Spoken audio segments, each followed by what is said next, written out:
Gingiro pode ser considerado como o primeiro desse lado da África em que se estabeleceu a estranha prática de predizer o futuro pela evocação dos espíritos e por uma comunicação direta com o diabo.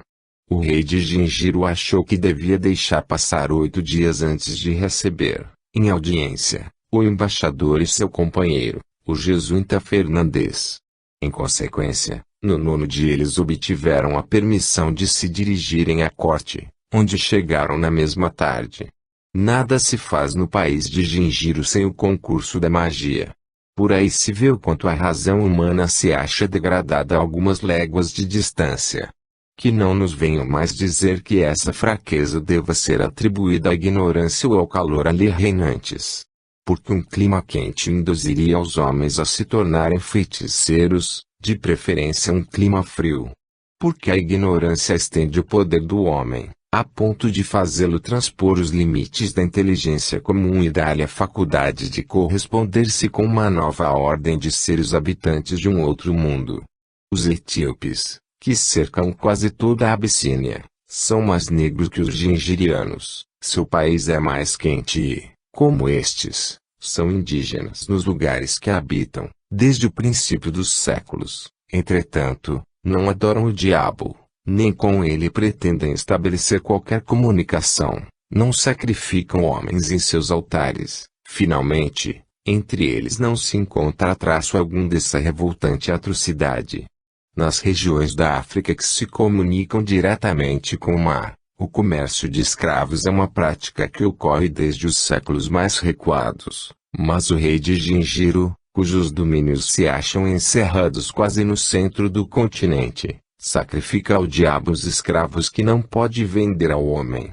É ali que começa esse horrível costume de derramar o sangue humano em todas as solenidades. Ignoro, diz o Sr. Bruce, até onde ele se estende ao sul da África, mas considero Gingiro como o limite geográfico do reino do diabo, do lado setentrional da península. Tivesse visto o Sr. Bruce o que hoje testemunhamos e nada acharia de assombroso na prática das evocações usadas em Gingiro. Nelas vê apenas uma crença supersticiosa, enquanto nós encontramos sua causa nos fatos de manifestações falsamente interpretadas que lá, como alhures, se produziram. O papel que a credulidade faz o diabo representar nada tem de surpreendente. Primeiro há de notar-se que todos os povos bárbaros atribuem a um poder maléfico que não podem explicar. Em segundo lugar, um povo bastante atrasado para sacrificar seres humanos não pode atrair ao seu meio espíritos superiores.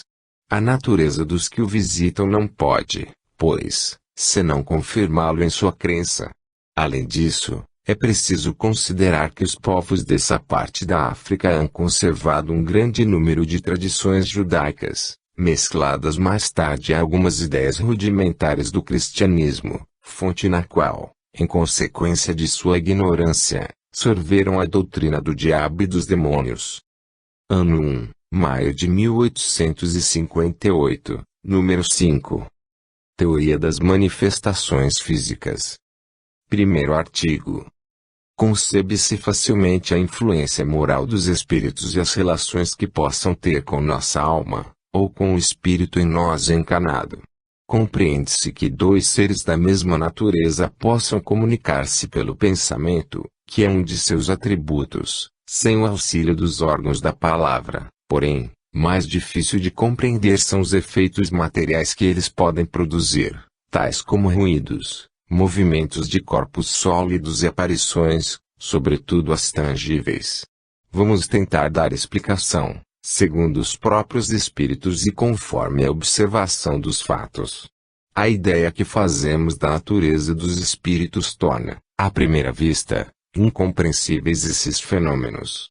Diz-se que o espírito é a ausência completa da matéria, portanto não pode agir materialmente. Ora, aí está o erro. Interrogados sobre a questão de saber se são imateriais, assim responderam os espíritos: imaterial não é bem o termo, porquanto o espírito é alguma coisa, sem o que seria o nada. É, se quiserdes, matéria, mas de tal forma etérea que para vós é como se não existisse.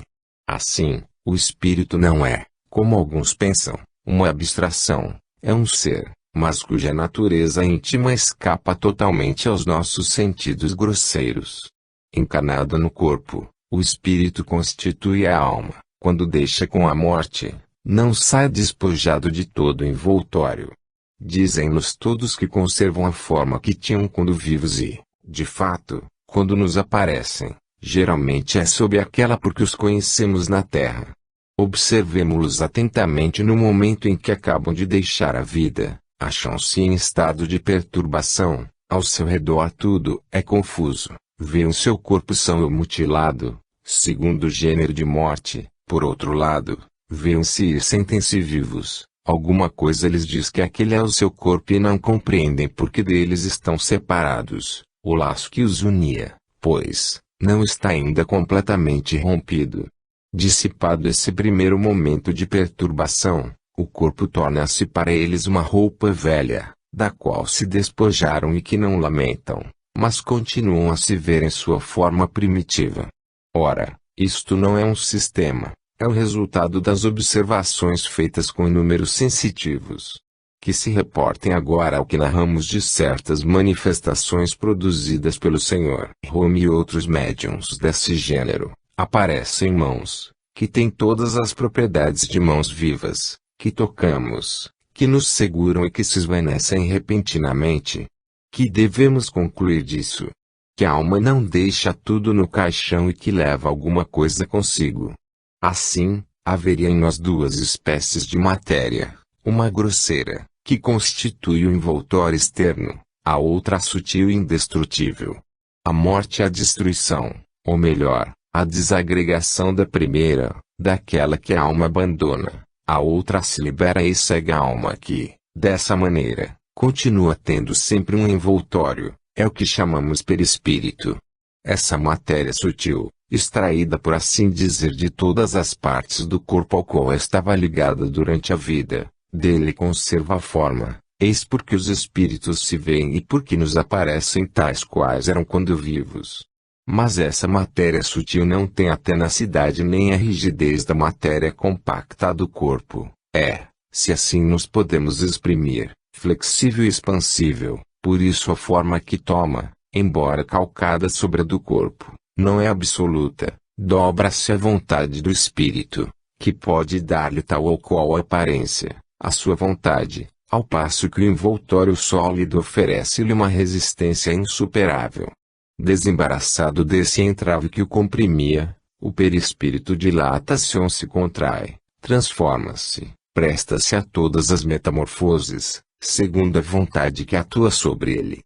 Prova a observação, e insistimos nesse vocábulo observação, porque toda a nossa teoria é consequência de fatos estudados, que a matéria sutil que constitui o segundo envoltório do espírito só pouco a pouco se desprende do corpo, e não instantaneamente.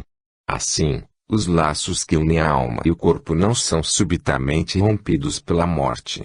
Ora, o estado de perturbação que observamos dura todo o tempo em que se opera o desprendimento. O espírito não recobra a inteira liberdade de suas faculdades, nem a consciência clara de si mesmo, senão quando esse desprendimento é completo.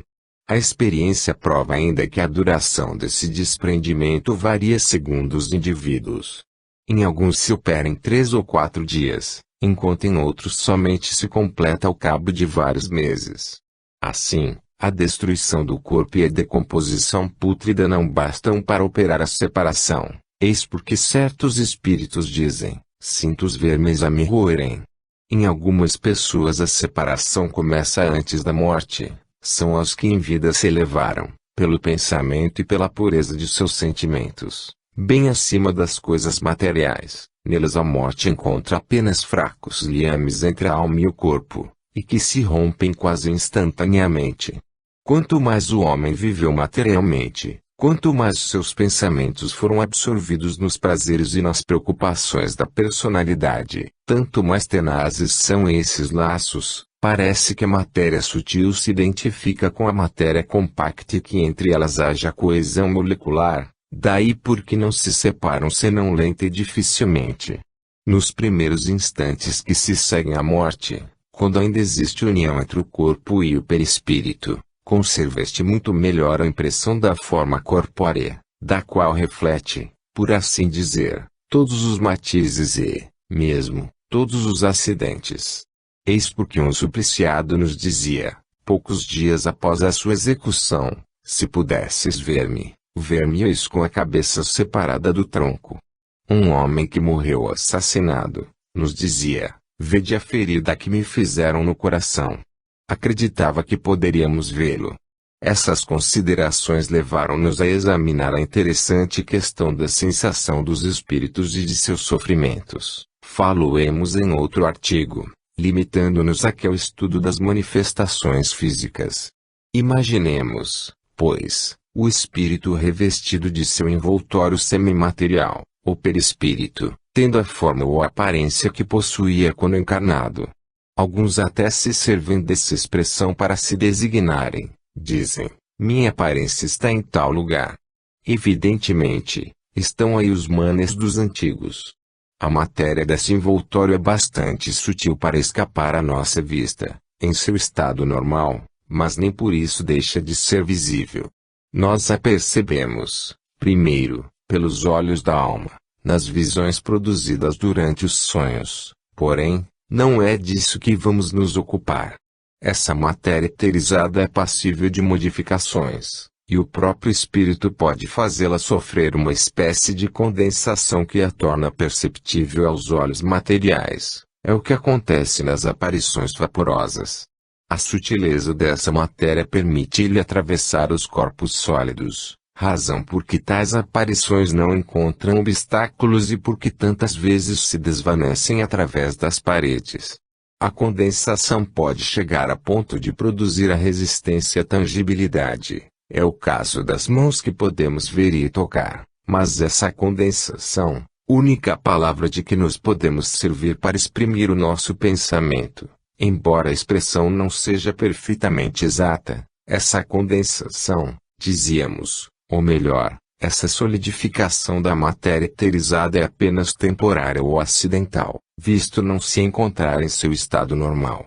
Daí porque essas aparições tangíveis, num determinado momento, nos escapam como uma sombra. Assim, do mesmo modo que vemos um corpo se nos apresentar em estado sólido, líquido ou gasoso, conforme seu grau de condensação, de igual modo a matéria do perispírito poderá apresentar-se em estado sólido, vaporoso visível, ou vaporoso invisível. Veremos, a seguir, como se opera essa modificação. A mão aparente e tangível oferece uma resistência, exerce uma pressão, deixa impressões, opera uma atração sobre os objetos que seguramos. Há, pois, nela uma força. Ora, esses fatos, que não são hipóteses, podem conduzir-nos à explicação das manifestações físicas. Notemos, em primeiro lugar, que essa mão obedece a uma inteligência, visto agir espontaneamente, que dá sinais inequívocos de vontade e obedece a um pensamento. Pertence, pois, a um ser completo, que se nos revela apenas por essa parte de si mesmo. E a prova disso é a impressão que produz das partes invisíveis, os dentes deixando marcas impressas na pele e provocando dor. Entre as diferentes manifestações, uma das mais interessantes, sem dúvida, é o toque espontâneo dos instrumentos musicais. Os pianos e os acordeões parecem ser, para esse efeito, os instrumentos de predileção. Esse fenômeno explica-se muito naturalmente pelo que o precede. A mão que tem a força de segurar um objeto pode muito bem apoiar-se sobre as teclas e fazê-las ressoar. Aliás, por diversas vezes vimos os dedos da mão em ação e, quando a mão não é vista, vêem-se as teclas se agitarem e o folhe abrir-se e fechar-se. Essas teclas só podem ser movidas por mão invisível, dando prova de sua inteligência, tocando áreas perfeitamente ritmadas, e não como sons incoerentes.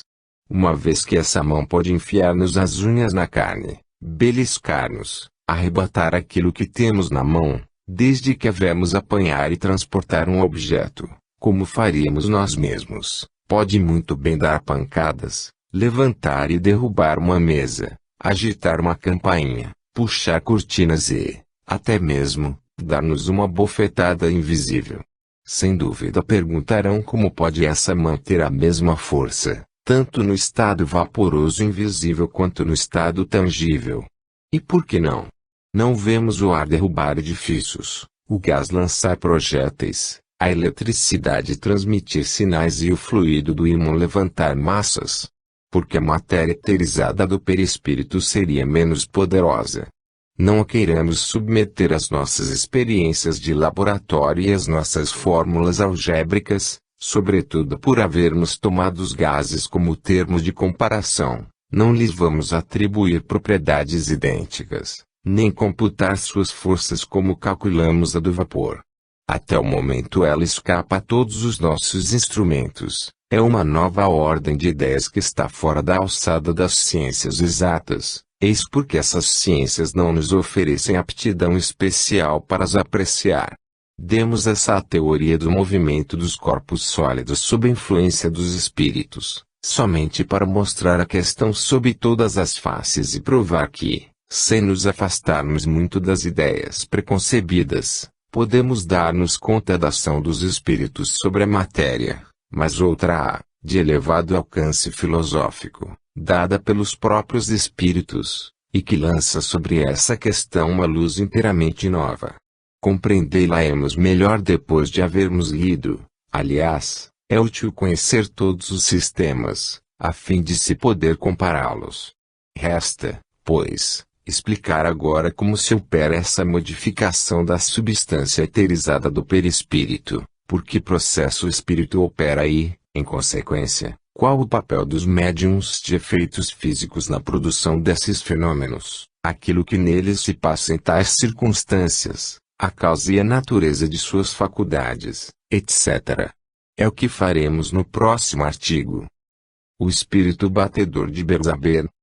Já tínhamos ouvido falar de certos fenômenos espíritas que em 1852 fizeram muito alarido na Baviera renana, nos arredores de Spira, e sabíamos até que um relato autêntico havia sido publicado numa brochura alemã. Depois de longas e infrutíferas pesquisas, uma dama, dentre as nossas assinantes da Alsácia, demonstrando nessa circunstância um zelo e uma perseverança de que lhe seremos eternamente agradecidos, finalmente conseguiu obter um exemplar daquela brochura e nos ofereceu. Damos, a seguir, sua tradução em extenso. Sem dúvida será lida com grande interesse, pois, dentre tantas outras, é uma prova mais de que os fatos desse gênero são de todos os tempos e países, já que ocorreram numa época em que apenas se começava a falar em espíritos. Prefácio. Há vários meses um acontecimento muito estranho tornou-se o assunto preferido de todas as conversas em nossa cidade e em seus arredores. Referimos-nos ao batedor, como é chamado, da casa do alfaiate Pierre Sanger. Até então nos abstivemos de qualquer relato em nossa folha, o jornal de Bergzabern, sobre as manifestações que se produziram nessa casa desde o dia 1º de janeiro de 1852. Como, porém, chamaram a atenção geral, a tal ponto que as autoridades se sentiram no dever de pedir ao Dr. Beltiner uma explicação a esse respeito, chegando o Dr. Duping, de Spira, a dirigir-se ao local para observar os fatos. Não nos podemos furtar, por mais tempo, ao dever de dar-lhes publicidade. Não esperem nossos leitores uma apreciação nossa sobre a questão, pois nos sentiríamos muito embaraçados. Deixamos essa tarefa aos que, pela natureza de seus estudos e de sua posição, estão mais aptos a se pronunciarem, o que, aliás, farão sem dificuldade, caso consigam descobrir a razão daqueles efeitos. Quanto a nós, limitar-nos-emos ao simples relato dos fatos, principalmente daqueles que testemunhamos ou que ouvimos de pessoas dignas de fé, deixando que o leitor forme a sua própria opinião. F. A. Blanc. Redator do Jornal de Bergzabern. Maio de 1852. No dia 1º de janeiro deste ano, 1852, Na casa em que habitava e num quarto vizinho em que comumente ficava, a família Pierre Sanger, de Bergzabern, ouviu um ruído como se fora um martelamento, iniciando-se por golpes surdos que pareciam vir de longe e que se tornavam progressivamente mais fortes e distintos. Esses golpes davam a impressão de ser desferidos contra a parede, perto da qual se achava o leito onde dormia seu filho, de 11 anos de idade. Habitualmente era entre 9h30 e 10h30 que o ruído se fazia ouvir. A princípio o casal Sanger não lhe deu maior importância, porém, como tal singularidade se repetisse a cada noite, pensaram que poderia vir da casa vizinha, onde, à guisa de passatempo, o enfermo se distraísse em tamborilar contra a parede. Contudo, logo o casal se convenceu de que o doente não era nem poderia ser a causa do ruído. O chão do quarto foi revolvido, a parede derrubada, mas sem qualquer resultado. O leito foi removido para o lado oposto do quarto, e então, coisa admirável, o ruído passou a ser ouvido desse lado, tão logo o menino dormia.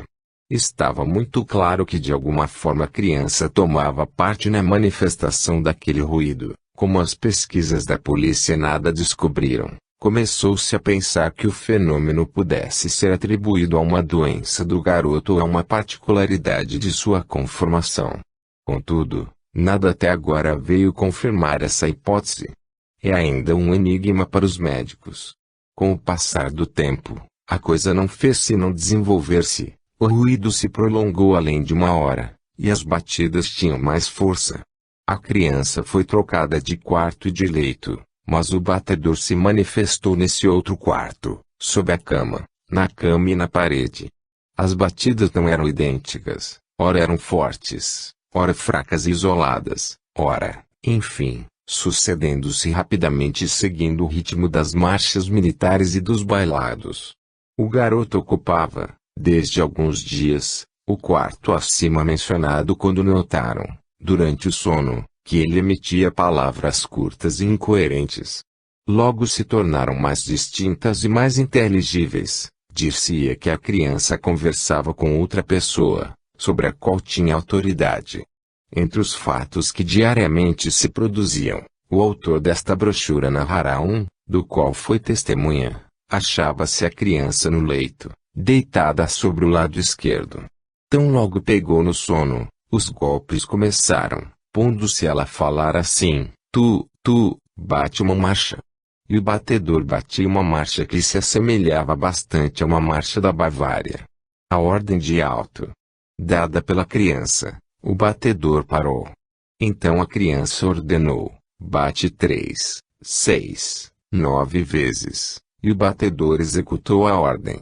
A uma nova ordem de bater 19 golpes. 20 pancadas fizeram-se ouvir, completamente adormecida. A criança disse, não está certo, são 20 golpes, e logo 19 golpes foram contados. Em seguida, o menino ordenou 30 golpes, ouviram-se 30 batidas. 100 golpes. Não se pôde contar senão até 40, tão rapidamente se sucediam as pancadas. Ao último golpe, disse o garoto, muito bem, agora 110. Aqui só se pôde contar cerca de 50 pancadas. Quando soou o último golpe, o dorminhoco disse, não é isso, foram apenas 106 e logo mais 4 pancadas fizeram-se ouvir para completar o número 110. Depois ele pediu, 1000, somente 15 golpes foram dados. Vamos, diga lá. Houve ainda 5 pancadas e o batedor parou. Então os assistentes tiveram a ideia de ordenar diretamente ao batedor, executando este as ordens do que lhe eram dadas. Ele se calou à ordem de alto. Silêncio. Paz. Depois, por si mesmo e sem comando, recomeçou a bater. Num canto do quarto, em voz baixa, um dos assistentes disse que queria ordenar, apenas pelo pensamento, 6 batidas. O experimentador postou-se diante do leito e não disse sequer uma palavra. Foram ouvidas as 6 pancadas. Ainda por pensamento foram comandados 4 golpes e os 4 golpes foram batidos. A mesma experiência foi tentada por outras pessoas, nem sempre com sucesso. Logo a criança distendeu os membros, afastou o cobertor e se levantou. Quando lhe perguntaram o que havia acontecido, respondeu que tinha visto um homem grande e amancarado, que se mantinha diante de seu leito a apertar-lhe os joelhos. Acrescentou que sentia dor nos joelhos quando o homem batia. A criança dormiu novamente. As mesmas manifestações se reproduziram até que o relógio do quarto bateu 11 horas. De repente o batedor parou. O menino entrou em sono tranquilo, o que foi reconhecido pela regularidade da respiração, e nada mais foi ouvido naquela noite. Observamos que o batedor obedecia ao comando de bater marchas militares. Várias pessoas afirmaram que quando se lhe pediu uma marcha russa, austríaca ou francesa, ela era batida com muita exatidão. No dia 25 de fevereiro, estando adormecido, disse o menino: "Não queres mais bater agora, queres arranhar, pois bem. Quero ver como farás." Com efeito, no dia seguinte, 26, em lugar das pancadas, ouviu-se um arranhar que parecia vir do leito e que se tem manifestado até hoje. Os golpes se misturavam à raspadela, ora alternadamente, ora simultaneamente, de tal sorte que nas áreas de marcha ou de dança a raspadura marcava a primeira parte e os golpes a segunda. Conforme o pedido, a hora do dia e a idade das pessoas presentes eram indicadas por raspagem ou por golpes secos. Em relação à idade das pessoas, às vezes havia erros, logo corrigidos na segunda ou terceira tentativas, quando se dizia que o número de pancadas não era exato. A miúde, em vez de dar a idade pedida, o batedor executava uma marcha. A linguagem da criança, durante o sono, tornava-se cada dia mais perfeita. Aquilo que a princípio não passava de simples palavras ou ordens muito breves ao batedor, com o tempo se transformou numa conversa ordenada com os pais. Assim, um dia ele se entreteve com a irmã mais velha sobre assuntos religiosos e, em tom de exortação e de instrução, disse-lhe que devia ir à missa, orar todos os dias e mostrar submissão e obediência aos pais. À noite, retomou o mesmo assunto de conversa. Em seus ensinamentos nada havia de teológico, mas apenas algumas noções que se aprende na escola. Antes dessas palestras, pelo menos durante uma hora ouviam-se pancadas e arranhões, não somente durante o sono do garoto, mas, até mesmo, no estado de vigília. Vimos-lo beber e comer enquanto as batidas e raspadelas se manifestavam, e o vimos também, acordado, a dar ordens ao batedor, que foram todas executadas. Na noite de sábado, 6 de março, havendo o menino predito a seu pai, durante o dia e completamente desperto, que o batedor apareceria às 9 horas, várias pessoas se reuniram na casa do Sanger. Às 9 horas em ponto, 4 golpes foram batidos na parede com tanta violência que os assistentes se assustaram. Logo, e pela primeira vez, as batidas foram dadas na madeira da cama exteriormente, o leito abalou-se todo. Esses golpes manifestaram-se de todos os lados da cama, ora num lugar, ora em outro. As pancadas e as arranhaduras alternavam-se no leito. A uma ordem do menino e das pessoas presentes, ora os golpes se faziam ouvir no interior do leito, ora no exterior. De repente, a cama levantou-se em sentidos diferentes, enquanto os golpes eram batidos com força. Mais de 5 pessoas tentaram, sem sucesso, fazê-la voltar ao chão. Tendo sido abandonada, ela se balançou ainda por alguns instantes, retomando depois a sua posição natural. Esse fato já havia ocorrido uma vez, antes dessa manifestação pública. Toda noite, também, a criança fazia uma espécie de discurso. Falaremos disso muito sucintamente. Antes de tudo é preciso notar que o garoto, assim que baixava a cabeça, logo dormia, e as pancadas e os arranhões começavam. Com os golpes, ele gemia, agitava as pernas e parecia sentir-se mal. O mesmo não ocorria com as raspadelas. Chegado o momento de falar, deitava sobre o dorso e sua face tornava-se pálida, assim como suas mãos e braços. Com a mão direita fazia sinal, dizendo: vamos. Vem para perto do meu leito e junta as mãos, vou te falar do Salvador do mundo. Então cessavam os golpes e os arranhões, e todos os assistentes ouviam com respeitosa atenção o discurso do adormecido. A criança falava lentamente e de modo muito inteligível em puro alemão, o que surpreendia bastante, tanto mais quanto se sabia que era menos adiantada do que seus colegas de escola, sobretudo em virtude de uma moléstia dos olhos que a impedia de estudar. Suas palestras versavam sobre a vida e as ações de Jesus, desde os 12 anos, de sua presença no templo com os escribas, de seus benefícios à humanidade e de seus milagres. Em seguida, estendia-se sobre o relato de seus sofrimentos, censurando severamente os judeus por o haverem crucificado, apesar de seus numerosos atos de bondade e de suas bênçãos. Terminando, o garoto dirigia a Deus uma prece fervorosa, rogando que lhe concedesse a graça de suportar, com resignação, os sofrimentos que lhe enviara, pois que o havia escolhido para entrar em comunicação com o Espírito. Pedia a Deus não o deixasse morrer ainda, pois era apenas uma criança e não queria baixar à tumba escura.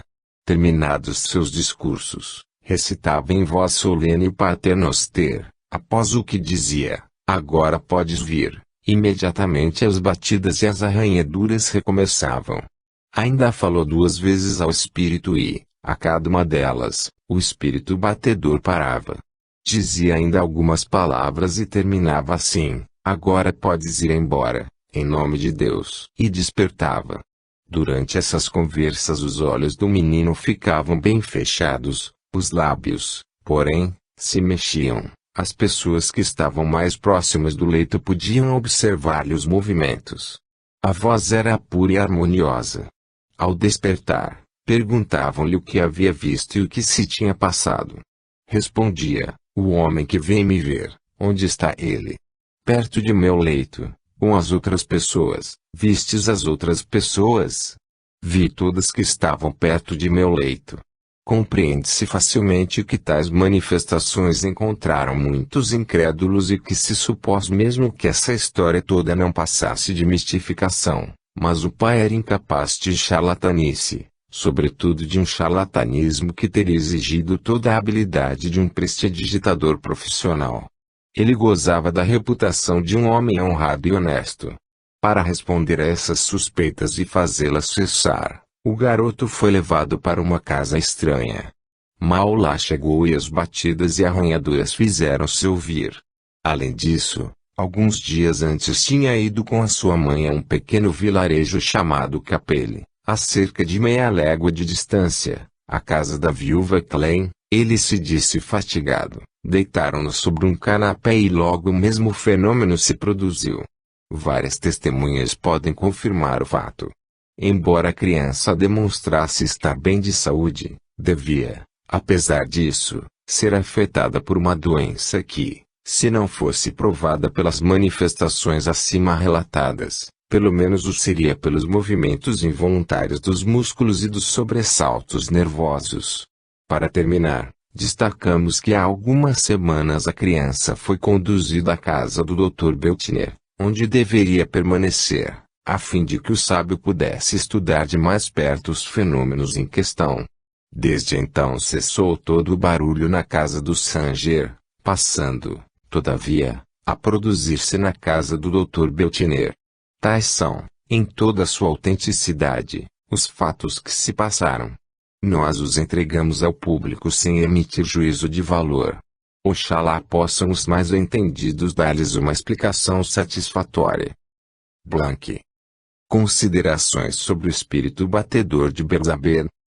É fácil a explicação solicitada pelo narrador que acabamos de citar. Não existe senão uma, e apenas a doutrina espírita é capaz de fornecê-la. Esses fenômenos nada têm de extraordinário para quem esteja familiarizado com os que nos habituaram os espíritos. Sabe-se que papel certas pessoas atribuem à imaginação. Sem dúvida, se a criança somente houvesse tido visões, os partidários da alucinação ter-se-iam sentido cobertos de razão.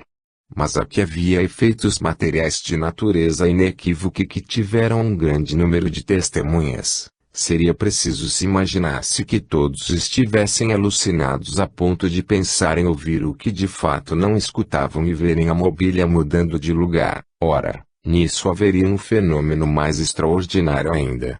Aos incrédulos só resta um recurso: negar. É mais fácil e dispensa o raciocínio. Examinando as coisas do ponto de vista espírita, torna-se evidente que o espírito que se manifestou era inferior ao da criança, visto que lhe obedecia, era mesmo subordinado aos assistentes, pois que também lhe davam ordens. Se não soubéssemos pela doutrina que os espíritos ditos batedores estão embaixo na escala, aquilo que se passou seria uma prova disto.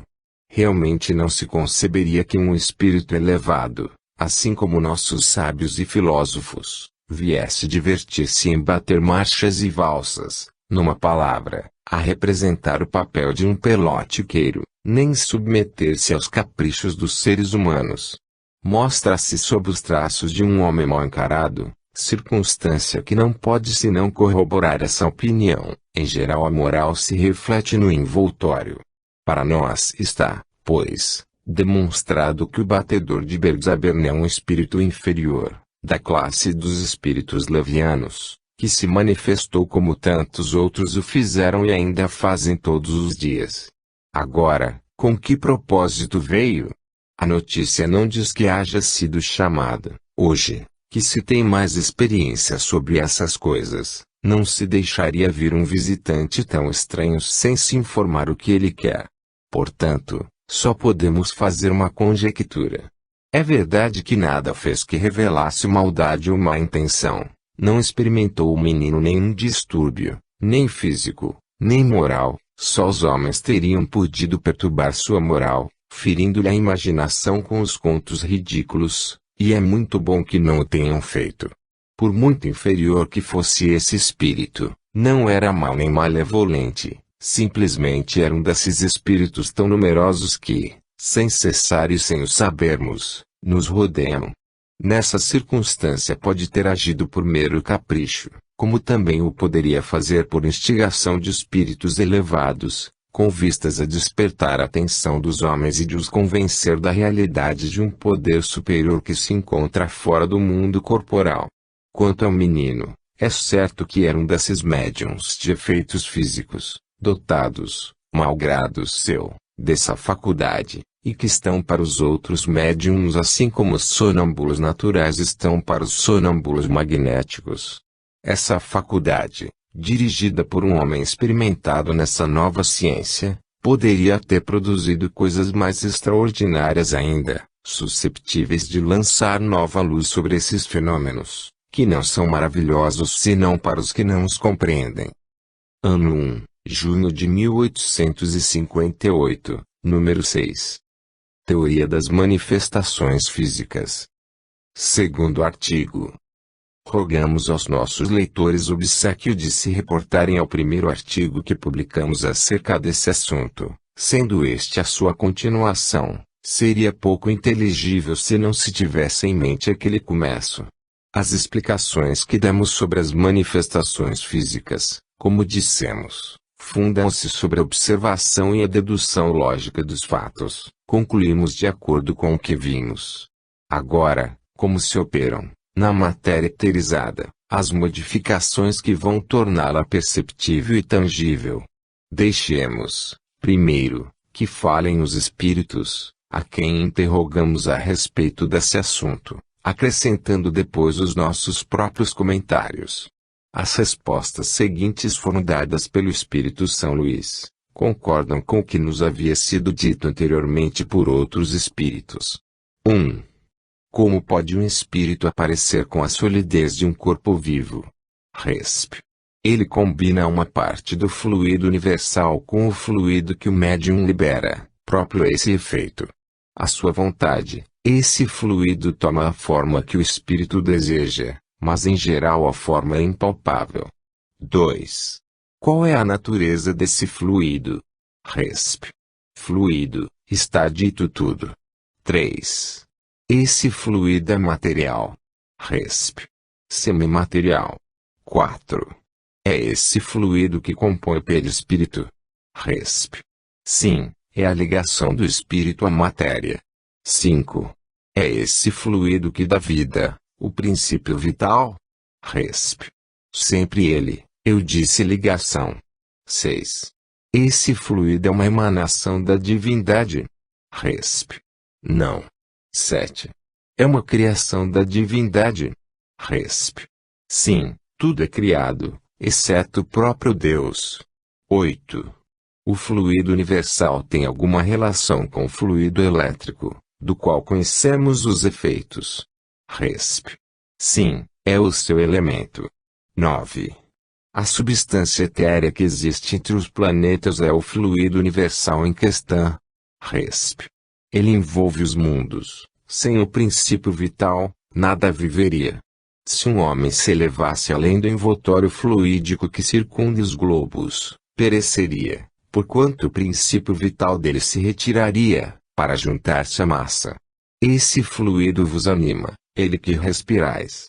10. Esse fluido é o mesmo em todos os globos. Resp. É o mesmo princípio, mais ou menos eterizado, conforme a natureza dos globos. O vosso é um dos mais materiais. 11. Desde que é esse fluido que compõe o perispírito, estaria em uma espécie de condensação que, até certo ponto, o aproxima da matéria. Resp.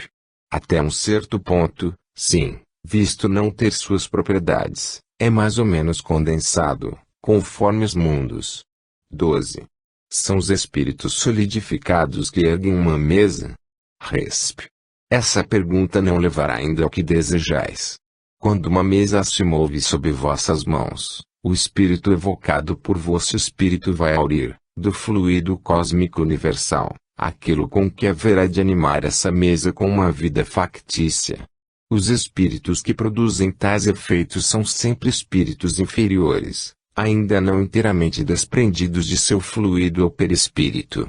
Estando assim preparada a sua vontade, a vontade dos espíritos batedores, o espírito atrai e movimenta, sob a influência do seu próprio fluido, liberado por sua vontade. Quando a massa que deseja levantar ou mover-lhe é demasiado pesada, chama em seu auxílio espíritos que se acham nas mesmas condições que ele. Creio que me expliquei com bastante clareza para fazer-me compreender. 13. Os espíritos que ele chama em seu auxílio são inferiores. Resp. Quase sempre são iguais, frequentemente vêm por si mesmos. 14. Compreendamos que os espíritos superiores não se ocupem de coisas que estão abaixo deles, mas perguntamos, em virtude de serem desmaterializados, se teriam o poder de o fazer, caso tivessem vontade. Resp. Tem a força moral, como os outros têm a força física, quando necessitam desta última, servem-se dos que a possuem. Não se vos disse que eles se servem dos espíritos inferiores como fazeis com os carregadores? 15. De onde vem o poder especial do Sr. Home? Resp. De sua organização. 16. Que tem ela de particular? Resp. Essa pergunta não está clara. 17. Perguntamos se trata de sua organização física ou moral. Resp. Eu disse organização. 18. Entre as pessoas presentes há alguém que possa ter a mesma faculdade do Sr. Home? Resp. Tem em certo grau. Não foi um de vós que fez mover a mesa? 19. Quando uma pessoa fez mover um objeto, é sempre pelo concurso de um espírito estranho, ou a ação pode provir somente do médium? Resp. Algumas vezes o espírito do médium pode agir sozinho, porém, na maioria das vezes, é com auxílio dos espíritos evocados. Isso é fácil de reconhecer. 20. Como é que os espíritos aparecem com as roupas que usavam na terra? Resp. Delas muitas vezes só tem aparência. Aliás, quantos fenômenos sem solução não tendes entre vós? Como pode o vento, que é impalpável, arrancar e quebrar árvores, que são compostas de matéria sólida? 21. Que entendeis quando afirmais que essas roupas têm apenas a sua aparência. Resp. Ao tocá-las nada se sente. 22. Se bem compreendemos o que nos dissestes, o princípio vital reside no fluido universal, o espiritual e nesse fluido envoltório semimaterial que constitui o seu perispírito, e é por meio desse fluido que ele age sobre a matéria inerte. É isso mesmo. Resp. Sim, isto é, ele anima a matéria com uma espécie de vida factícia, a matéria se anima da vida animal. A mesa que se move sob vossas mãos vive e sofre como animal, obedece por si mesmo ao ser inteligente. Não é ele que dirige, como o homem com um fardo, quando a mesa se ergue, não é o espírito que a levanta, é a mesa animada que obedece ao espírito inteligente. 23. Desde que o fluido universal é a fonte da vida, é, ao mesmo tempo, a fonte da inteligência. Resp. Não, o fluido anima somente a matéria. Essa teoria das manifestações físicas oferece vários pontos de contato com a que demos, mas dela difere sob certos aspectos. De uma e da outra ressalta um ponto capital: o fluido universal, no qual reside o princípio da vida, é o agente principal dessas manifestações e esse agente recebe sua impulsão do espírito, quer seja encarnado ou errante. Esse fluido condensado constitui o perispírito ou envoltório semimaterial do espírito. Quando encarnado, o perispírito está unido à matéria do corpo, no estado de erraticidade, fica livre. Ora, duas questões se apresentam aqui: a da aparição dos espíritos e a do movimento imprimido aos corpos sólidos. Em relação à primeira, diremos que, no estado normal, a matéria eterizada do perispírito escapa à percepção dos nossos órgãos, sua alma pode vê-la, quer em sonho, quer em estado sonambúlico ou, até mesmo, semi-adormecida, numa palavra, toda vez em que houver suspensão total ou parcial da atividade dos sentidos. Quando o espírito está encarnado, a substância do perispírito se acha mais ou menos ligada intimamente à matéria do corpo, mais ou menos aderente, se assim nos podemos exprimir. Em algumas pessoas há uma espécie de emanação desse fluido, em consequência de sua organização, e é isso que constitui propriamente os médiuns de efeitos físicos. Emanando do corpo, esse fluido se combina, segundo leis que nos são desconhecidas, com o fluido que forma o envoltório semimaterial de um espírito estranho. Disso resulta uma modificação, uma espécie de reação molecular que lhe altera momentaneamente as propriedades, a ponto de torná-lo visível e, em certos casos, tangível. Esse efeito pode produzir-se com ou sem o concurso da vontade do médium. É isso que distingue os médiuns naturais dos médiuns facultativos. A emissão do fluido pode ser mais ou menos abundante, daí os médiuns mais ou menos potentes, e como tal emissão não é permanente, fica explicada a intermitência daquele poder. Enfim, se levar em conta o grau de afinidade que pode existir entre o fluido do médium e o de tal ou qual espírito, conceber-se-á que sua ação possa exercer-se sobre uns e não sobre outros. Evidentemente, o que acabamos de dizer também se aplica à força mediúnica, no que concerne ao movimento dos corpos sólidos. Resta saber como se opera esse movimento.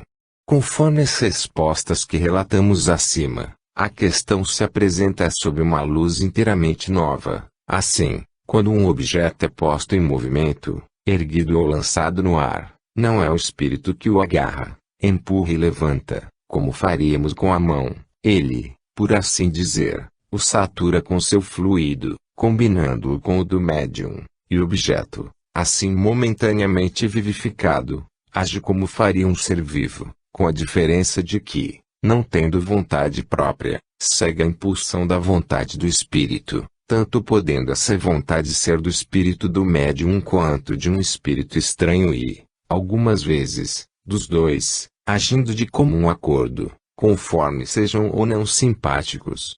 A simpatia ou antipatia que pode existir entre os médiums e os espíritos que se ocupam desses efeitos materiais explica por que nem todos são aptos a provocá-los. Desde que o fluido vital, emitido de alguma sorte pelo espírito, dá uma vida factícia e momentânea aos corpos inertes, desde que outra coisa não é o perispírito senão o próprio fluido vital, segue-se que, quando encarnado, é o espírito que dá vida ao corpo, por intermédio de seu perispírito, fica ali unido enquanto a organização o permite. Quando se retira, o corpo morre. Agora, se em vez de uma mesa, talhamos uma estátua em madeira, e se agirmos sobre ela como sobre a mesa, teremos uma estátua que se movimentará, que baterá, que responderá por movimentos e pancadas, numa palavra, uma estátua momentaneamente animada de uma vida artificial.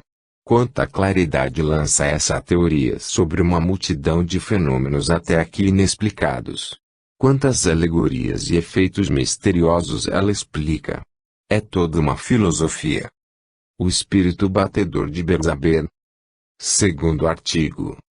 Extraímos as passagens seguintes de uma nova brochura alemã, publicada em 1853, pelo Sr. Blank, redator do jornal de Beelzebub, sobre o espírito batedor de que falamos em nosso número do mês de maio.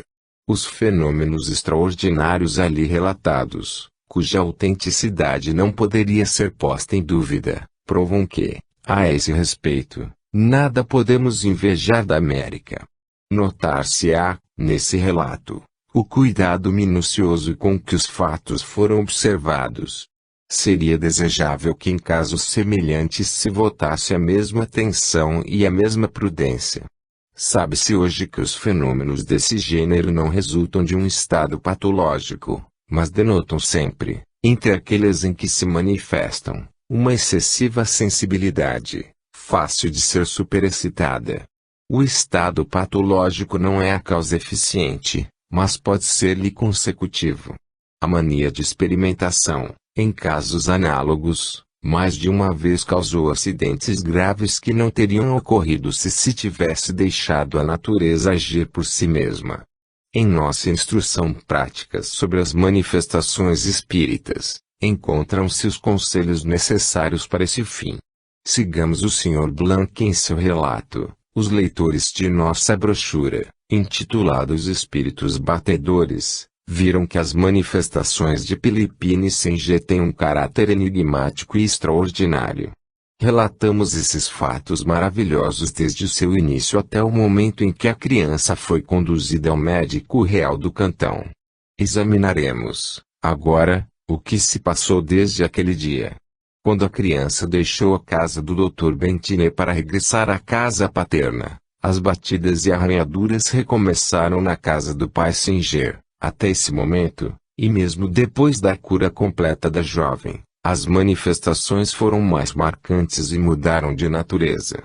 Neste mês de novembro, 1852, o espírito começou a assobiar. A seguir ouvia-se um ruído comparável ao de uma roda de carrinho de mão que girasse sobre o seu eixo seco e enferrujado. Mas o mais extraordinário de tudo, incontestavelmente, foi a desordem dos móveis no quarto de Philippine, desordem que durou 15 dias.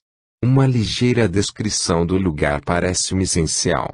O quarto tem aproximadamente 18 pés de comprimento por 8 de largura. Chega-se a ele pela sala comum.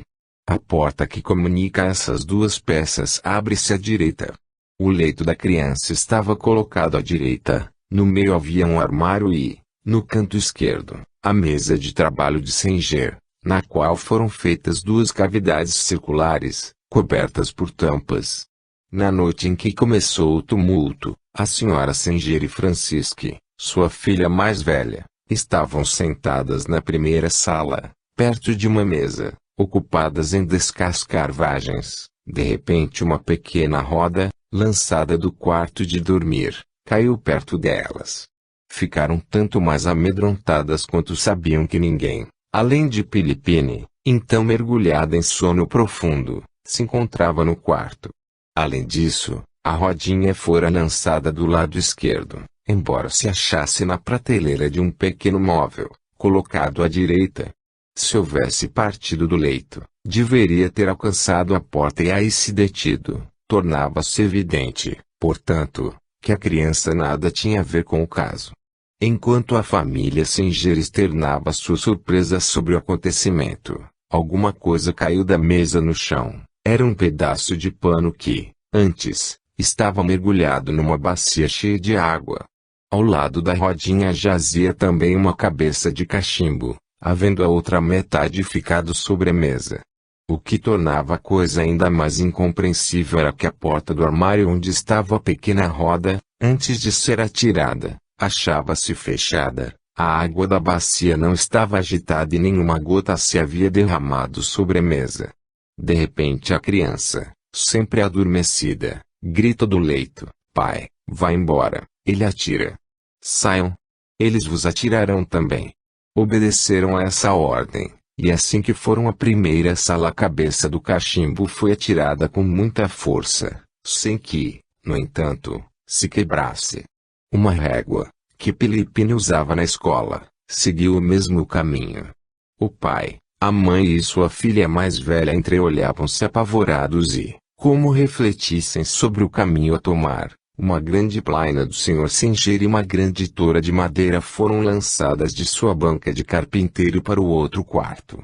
Sobre a mesa de trabalho, as tampas estavam no lugar e, apesar disso, os objetos que elas cobriam também haviam sido jogados longe. Na mesma noite os travesseiros da cama foram lançados sobre o armário e o cobertor atirado contra a porta. Num outro dia haviam posto aos pés da menina, debaixo do cobertor, um ferro de passar pesando cerca de 6 libras. Logo foi tirado na outra sala. O cabo tinha sido retirado e foi encontrado sobre uma cadeira no quarto de dormir. Fomos testemunhas de que cadeiras colocadas a cerca de 3 pés do leito foram derrubadas e as janelas abertas, embora antes estivessem fechadas, e isso tão logo havíamos virado as costas para entrar na peça vizinha. Uma outra vez, 2 cadeiras foram levadas para cima da cama, sem desarrumar as cobertas. No dia 7 de outubro havia-se fechado firmemente a janela e estendido diante dela um lençol branco. Desde que deixamos o quarto, foram dados golpes redobrados e tão violentos que as pessoas que passavam pela rua fugiram espavoridas. Correram para o quarto, a janela estava aberta, o lençol jogado sobre o pequeno armário ao lado, a coberta do leito e os travesseiros no chão, as cadeiras de pernas para o ar e a criança em seu leito, protegido unicamente pela camisola. Durante 14 dias a senhora Singer somente se ocupou de arrumar a cama. Uma vez tinham deixado uma harmônica sobre uma cadeira, sons fizeram-se ouvir. Entrando precipitadamente no quarto encontraram a criança, como sempre, tranquilamente deitada em sua cama. O instrumento estava sobre a cadeira, mas não tocava mais. Uma noite o Sr. Singer saía do quarto da filha quando recebeu, nas costas, a almofada de um assento. De outra vez, foi um par de chinelos velhos, sapatos que estavam debaixo do leito ou tamancos que lhe iam ao encontro. Muitas vezes também sopravam a vela acesa, colocada sobre a mesa de trabalho. As pancadas e as arranhaduras alternavam-se com essa demonstração do mobiliário. O leito parecia movimentar-se por mão invisível. A ordem de balançar a cama, ou ninar a criança, o leito ia e vinha, num e no outro sentido, com barulho. A ordem de alto, ele parava. Nós, que presenciamos o fato, podemos afirmar que 4 homens que se sentaram na cama foram levantados também, sem poderem deter o seu movimento, foram erguidos com o móvel. Ao fim de 14 dias cessou a desordem dos móveis e a essas manifestações sucederam-se outras. Na noite do dia 26 de outubro, encontravam-se no quarto, dentre outras pessoas, os senhores Louis Sweeney, licenciado em Direito, e o capitão Simon, ambos de Wissembourg, assim como o Sr. Severt, de Bexaben.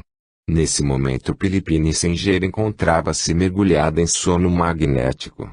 O Sr. Severte apresentou-lhe um papel contendo cabelos para ver o que faria com eles. Ela abriu o papel sem, no entanto, pôr os cabelos à mostra, aplicou-os sobre as pálpebras fechadas e depois os afastou, como se quisesse examiná-los à distância, dizendo: gostaria muito de saber o que contém esse papel. São cabelos de uma dama que desconheço.